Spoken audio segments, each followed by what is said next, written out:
Hi, I'm Seamless, and today is Friday, which means it's time for a new How to Bass tutorial. And today I'm going to show you how to make this sound.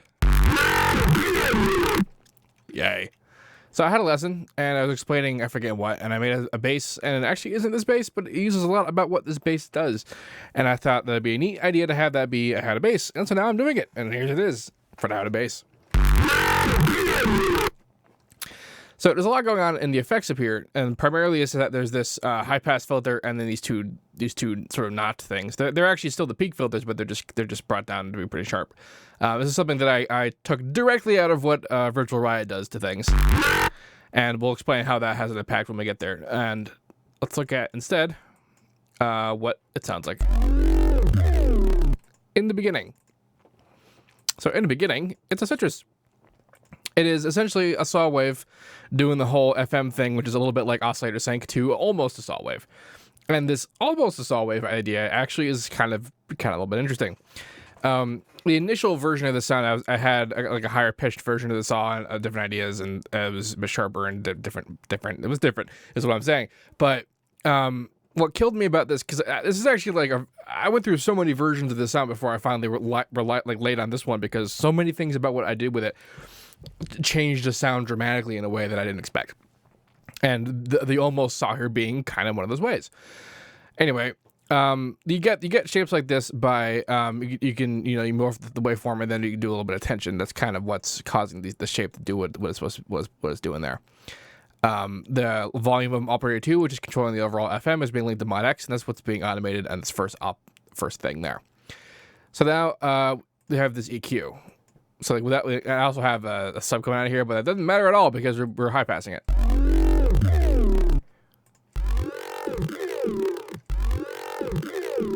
Now the effect on these two notches being where they are isn't that apparent until we start to distort it. So these notches actually kind of impart a little bit of like a formality kind of behavior, and if you move them around, you can kind of hear the differences that they create.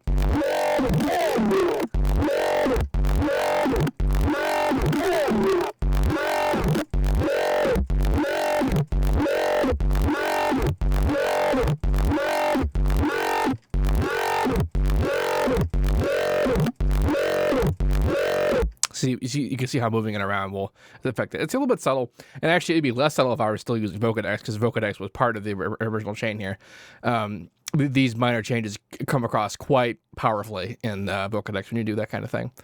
And then there's a big like kind of dip there just because, and then compressed to bring it all back. Really harsh compression, like angle or transfer curve wise. I'm not doing anything with the time variables, and the splits are pretty even. On the master, however, the time variables are pretty small because we're really just cranking it and keeping it, like clipping it kind of harsh. And then there's the EQ to kind of bring it together. Now, what's kind of interesting about the movement here is that the automation also plays a big role in the tone of everything.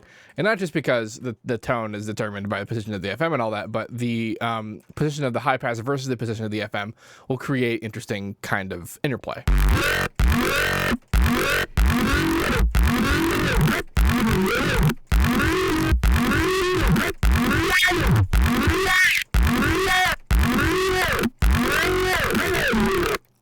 And such. So that's kind of important. That's kind of an important consideration as well. Now, a lot about the shapes, like the citrusing, and what I mean about like the tiny things that will change it to be a very large impact on the overall sound. A lot of those decisions I made with all these effects on. So for example, this shape here. If I had it as I originally did, which was as a triangle wave.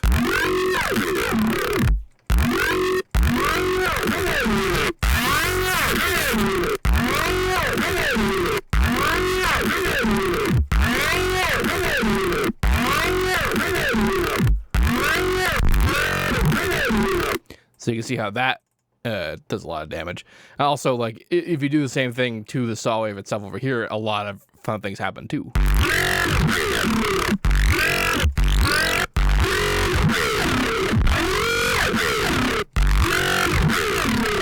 And this kind of thing is where we're having it at the higher octave helps.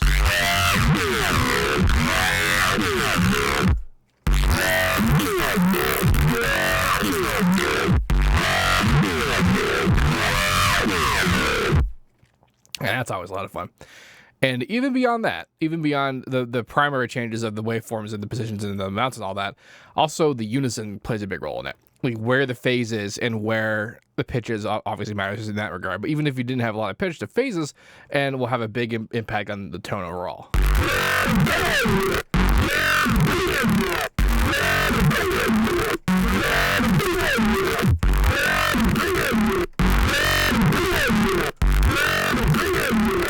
And also, like, you know, there's stereo too.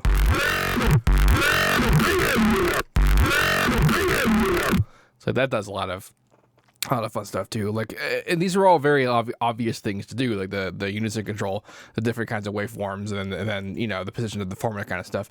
Moving around any of that will get you a very large, very different change to the sound. And it took me an extremely long time just to settle on this version of the sound, because so many things that I came across beforehand were pretty cool too. Anyway, I'll put up this FLP to download in the description of this video. If you have any questions about this, let me know. Don't forget to like, comment, subscribe, and all that good stuff. And as usual, have a nice day.